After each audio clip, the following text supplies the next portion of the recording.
There are concerns being raised tonight about how the city of Portland is keeping its population of unhoused individuals as safe as possible, especially during these cold winter months. Good evening, everyone. I'm Brian Yukono. And I'm Amanda Hill.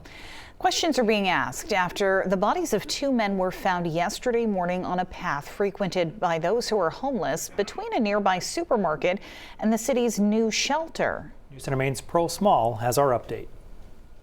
Right in this wooded area behind me is where Portland police say they found the bodies of two unhoused men on Monday morning.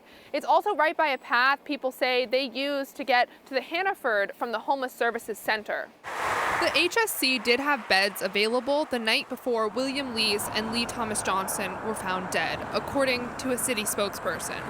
We don't know exactly how the men died, but we do know it was a cold enough night to activate the opening of the city's emergency warming center.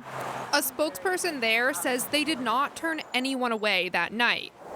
However, an advocate for the unhoused who did not want to speak on camera says they believe the city should have a warming center open 24/7 rather than only during extreme weather. The center opens if it's 15 degrees or colder or if there's more than 10 inches of snow.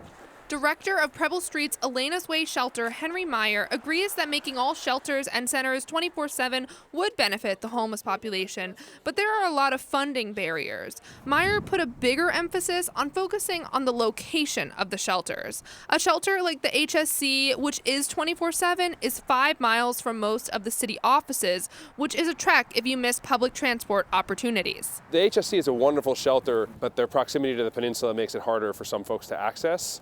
Which I would never pin on the shelter itself. We need small, low barrier, accessible shelters, and they need to be well funded. While the rest of the unhoused community continues to mourn the loss, Meyer says advocates are emphasizing the importance of planning ahead to find shelter, especially when severe weather is coming. I think that a lot of people are seeing themselves in this story, and fear is pervasive as a result.